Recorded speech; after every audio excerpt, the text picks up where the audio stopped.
नंगौ गिबि खेबनि थाखाय बे समाव जारिमिनारि मोनसे बाजेट सिजन जानो थांगासिनो दं आरो बेयो गिबि खेबनि थाखाय दिसपुरनि अनगायै नैबे क'क्राझाराव मोनसे आसामनि जे रांबावजा बे रांबावजाया जानो थांगासिनो दङ थामहिनबा गाबोननि सानावनो बे रांबावजाया जागोन थारैनो बियो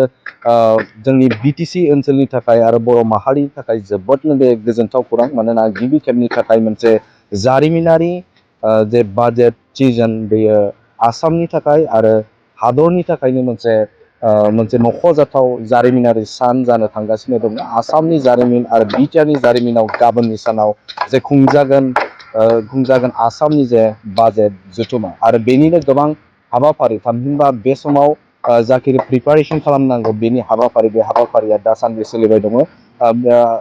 मख'नांगोन बेखौबो जे बे हाबाफारिनि गेजेरजों माखासे मानि जे बिटिसि ओनसोलनि थामहिनबा बे समाव 6 सिडिउलनि माखासे बाथ्राफोरबो बेवहाय गाबोननि जे बाजेट जथुम बेवहाय गुबैयै सावरायलायनायबो आयदा लाफागोनखौ जों मिथिनो मोनदों आरो मिजिंथिनो हायो जे बेनि गेजेरजों जे बिटिआर हालामनि थाखाय 6 सिडिउल काउन्सिलनि थाखाय जोबोदनो फिथाइ थायथाव बे महर मोनगोन थारैनो बे समाव नुनो मोनदों जे बे साखाफारा हाबाफारिया बे समाव सोलिबाय थादों गोबां बेवहाय साबना हामना जोंगा मागायै बे समाव बिटिसि बे नेहाथारिखौ मोजाङै देलायफुंनाय जादों गोदान बेवहाय जे हाबाफारिजों थामहिनबा बे समाव बे देलायनायखौ बे समाव नुनो मोनदों आर'नाइजों जोबोद मोजां बे समाव डिजाइन खालामनायखौ बे समाव नुनो मोनदों आरो मख'नांगोन जे बे गाबोननि जे बाजेट सिजन बे बाजेट सिजनाव गासै 122नि जे सिट बेवहाय खालामनायखौ जों नुनो मोनदों आरो मख'नांगोन जे बे हाबाफारियावनो जे बिटिसिनि थाखाय एक्सट्रायै बा सावरायनाय बा 6 सिडिउलनि थाखाय एक्सट्रायै सावरायनायबो बे समाव जागोनखौ जों मिथिनो मोनदों आरो बियो जोंनि थाखाय आरो बिटिआर हालामनि थाखाय मोनसे जारिमिनारि सान मानोना बे समाव आसामाव जानाय जे बाजेट सिजन बे बाजेट सिजोना दिसपुरनि अनगायै गुबुन जायगायाव जानाया बिसो गिबि आरो बियो जोंनि थाखाय जोबोदनो मख'जाथाव आरो बे गुबुन जायगायाव जानाय हिसाबाव बिटिसि ओनसोलाव जानाया बे गिबि होननानै जों मख'नांगोन बे समाव गेदेमा बिथांमोननिफ्राय गोबां बाथ्राखौ जों मिथिनो थाखाय बे समाव नाजानि बे जोबोद गोजोनथावना आरो मोनसे जारिमिनारि जाथाय आसामनि जारिमिनाव बेबायदि जाफेराखै जे एसेम्ब्लियाबो दिसपुरनि बायह्रायाव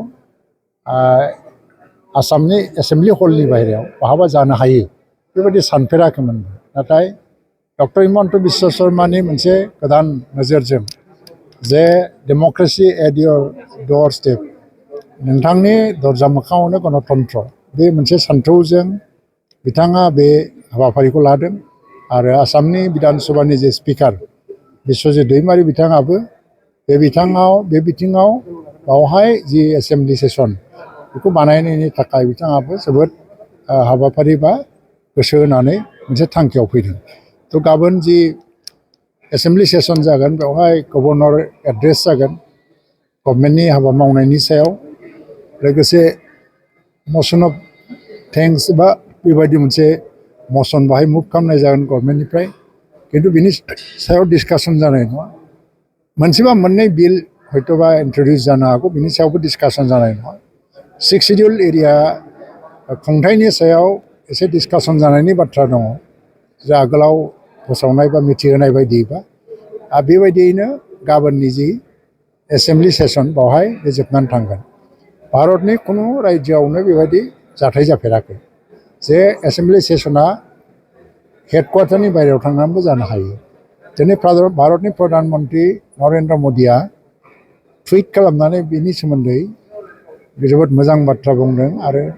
बड'लेण्ड ओनसोलनि बर'फोरनि जौगाखांनायनि थाखाय भारत सरकारा प्रतिज्ञाबद्ध बे बाथ्राखौबो बुंदों बेनि गेजेरजों जों बे ओनसोलनि मानसिफ्रा एसेम्ब्लिखौ खाथियावनो नुगोन माबायदि जायो दिनैसिम टेलिभिजन मिडियानि गेजेरजों मिथिदों खिन्थु दा मोखाङावनो नुगोन खाथियावनो नुगोन बिनि थाखाय 126 जन एमएलएफ्रा गाबोन फैगासिनो दं दा बिटिसिनि खुंथायनिफ्राय जाहा बिटिसि एसेम्ब्लिनि बुंथिगिरि कातिराम बर' बिथांनि दैदेननायाव दिनै बे एसेम्ब्लि आरो सेक्रेटारियेटखौ जेरैबायदि समायना रमायनायै साजायनानै बिथांमोनखौ बरायनो थाग थियारि खालामनाय जादों आरो एसेम्ब्लि हलखौबो आं नायबाय बे सासे आसामनि जि एसेम्ब्लि हल दिसपुराव दङ बेजों फ्राय समानै गासिबो सा सुबिदा थानाय मोनसे एसेम्बलि हल आरो गासै मन्थ्रिफोरनि थाखाय गाबोन सानसेनि थाखाय चेम्बारफोरखौ बानायनाय जादों। चेम्बार स्पिकारनि चेम्बार गासै चेम्बारफोरखौबो बानायजोबनाय जाबाय जे दिसपुरनि एसेम्बलि हल सिङाव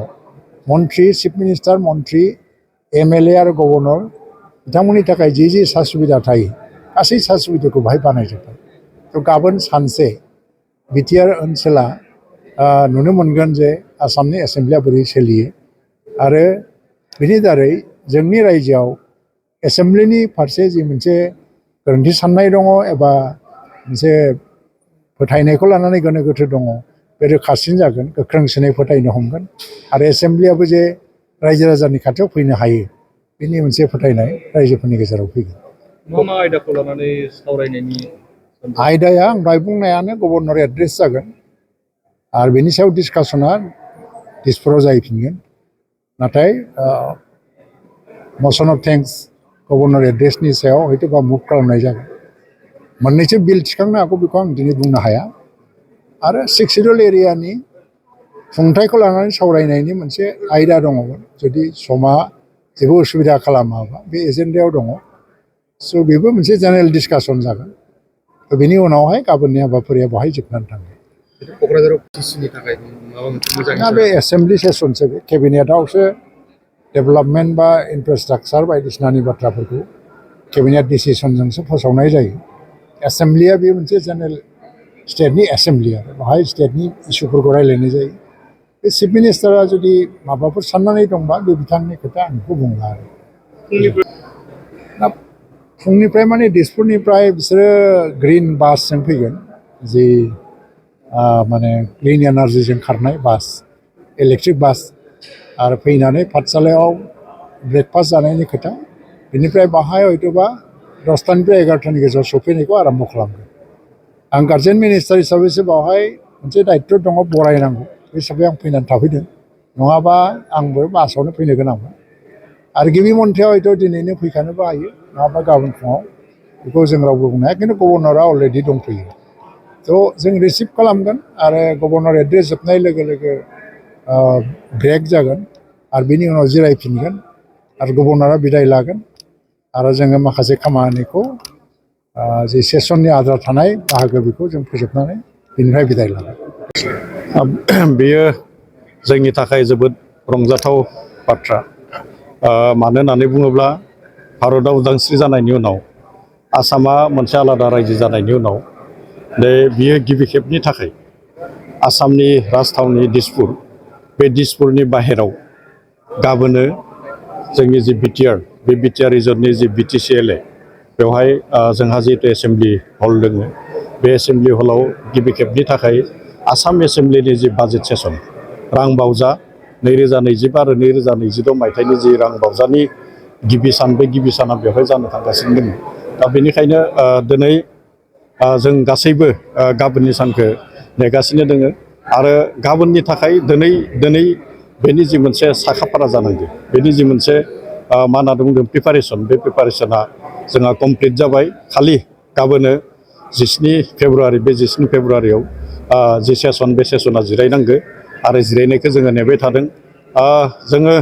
बुंनो हायो दे गाबोन सानसेनि थाखाय जोंनि बिटिआरनि मिरु क'क्राझार बे क'क्राझारा माने आसामनि राजथावनि बे सानसेनि थाखाय बे राजथावनि जागोन आरो बेयो जोंनि थाखाय जोबोद माने गोजोनथाव आरो बियो मोनसे जारिमिनारि सान जानानै थागोन। गमामायैनो नैबे जि मोनसे गरन्थ आसामनि गिबि मन्थ्रि डक्टर हिमन्त बिश्व शर्मा आरो जोंनि आसाम लेजिस्लेटिभ एसेम्बलिनि बुंथिगिरि बिथां बिस्वजित दैमारि बिथांमोननि जि मोनसे गोख्रों जि मोनसे गरन्थ बे गरन्थनि गेजेरजों बे हाबाफारिया जाफुंनायनि जि मोनसे लामा बियो थांगासिनो दोङो आरो गाबोनो जोङो बेखौ जाफुंसार मोनसे थासारियाव जोङो मोनगोन आरो बेखौ जोङो नैबे बिटिआर ओनसोलनि थाखाय बिटिआर ओनसोलनि रायजो राजाफोरनि थाखाय बेयो मोनसे गोजोनथाव रादाब आरो मोनसे जारिमिनारि सान जानानै थागोन। गाबोन जिहेतु जानो गोनां बेयावहाय बिटिसि MCLAफोरखौ हांख्रायनाय जादों ना बेवहाय जोंनि बिटिसिनि MCLA इभेन जोंनि बिटिआरनि गाहाय प्रमद बर' डेपुटि चिफआ गावनो MLA जाखाबाय। गासैबो बेवहाय बाहागो लागोन आरो बेवहाय गासैबो बाहागो लानायनि थाखाय जिमानखिनि जोंनो जिरायनायनि जिखिनि राहा बे जिरायनायनि राहाफोरा जों बेखौ खालामजोब्बाय आरो बेनि अनगायैबो जोंनि जिखिनि MCLAफोर एमफोर बेवहाय बेनि अनगायैबो बेवहाय जिखिनि भिजिटर्सफोर थागोन कलेज स्टुडेन्टफोर थागोन सिनियर सिटिजेनफोर थागोन बे गासैनिबो थाखाय बेवहाय जिहेतु मोनसे रुल दंखायो मोनसे नेमखान्थि दंखायो बेवहाय स्पिकार्स गेलारि थागोन बेवहाय जेनेरेल गेलारि थागोन बेवहाय प्रेस गेलारि थागोन बे गासैबो जोंनि नैबे BTCLAनि जि एसेम्बलि हल बे एसेम्बलि हलाव दोनखाजोबो आरो बेबायदियैनो गासैबो जिखिनि प्रिपारेसन बे प्रिपारेसनखौ जोङो अलरेडि खालामखानानै लाबाय आरो बेवहाय गासैबो थाखोनि जाय बिथांमोना बेवहाय बे एसेम्बलिखौ नायनो गोसो जायो नायनो लुबैयो नायनो थाखाय हांख्रायदों बिथांमोना बेयाव फैनानै एसेम्बलिखौ नायनायनि गावनि मेगनजों नायनायनि नुनायनि मोनसे सुबिदा बेखौ जोङो खालामनानै लाखियो बेसे समनिफ्राय जागायगोन बेयो जिहेतु गासैबो माने मन्त्रि MLAफोर दिसपुरनिफ्राय फैगोन दिसपुरनिफ्राय फैनाय हिसाबै बेवहाय एसे सम लागोन जोङो बेखौ मोनदाङो नाथाय जोङो नुनो मोनदों जे ओरैनो सेसनफोरा जोंनि BTCनि सेसनानो होन बा आसाम एसेम्बलिनि सेसनानो होन बा पार्लामेन्टनि सेसनानो होन बेयो 9 रिंगानिफ्राय फुंनि 9 रिंगानिफ्राय जागायो नाथाय बेवहाय सफैनायावनो एसे सम लानो हायो जों हार्डलि जुदि गासैबो MLA बिथांमोना मन्त्रि बिथांमोना जोंनि मानाव गेदेर गिबि मन्त्रि डक्टर हिमन्त बिश्व शर्मा जोंहा माने बिश्वजित दैमारि बुंथिगिरि बिथांमोननि जि मोनसे एराइभेल बे एराइभेला जुदि आर्लि नियार एबाउट 11 जुदि जायोब्ला बियो नियार एबाउट बियो 12आव बियो स्टार्ट जानायनि मोनसे आसा दं जोङो मोनथिखाबाय नोंथांमोनाबो मोनथिखाबाय खौरां बिजोङावबो जों नुखाबाय जे जोंनि आसामनि रायजोपाल बिथाङा मैयानो दोनफैखायो आरो दिनै गुबुन गुबुन हाबाफारियाव बड'लेण्ड इउनिभारसिटि CIT बेबायदि हाबाफारियाव बिथाङा दोंबाय थायो बिथाङा सफैखाबाय आरो बिथांनि जिहेतु एड्रेसिं बे एड्रेसिंजोंनो जागोन बे हिसाबै बे साइडनिफ्रायबो जिखिनि थामथिम जानांगौ बे थामथिमा जाखाजोबबाय ओरैनो बे एसेम्बलि हलाव 42 सानि जि जिरायनायनि जि मासि बे जिरायनायनि मासिया दोङोमोन नाथाय बेखौनो माने फोसाबनानै 126 MLAफोर आरो बेनि गेजेरावनो मन्थ्रिफोर थागोन बेनि गेजेरावनो जोंहा गिबि मन्थ्रि दोङो आरो बेबायदि जिरायनायनि जि मोनसे सुबिदा बे जिरायनायनि सुबिदाखौ जोङो जोबोद मोजाङै खालामजोब्बाय बेवहाय गासैबो जिखिनि फेसिलिटिस जिरायनायनि फेसिलिटिस सुबिदा माने माइक्र'फननि सुबिदा बेवहाय माने गुबुनाव बाहेरायाव थानानैबो नायनो हानायनि जिखिनि सुबिदा बे सुबिदाफोरखौ इतिमध्य खालामजोब्बाय खालि जोङो गाबोननि सानखौल' नेनानै थानांगौ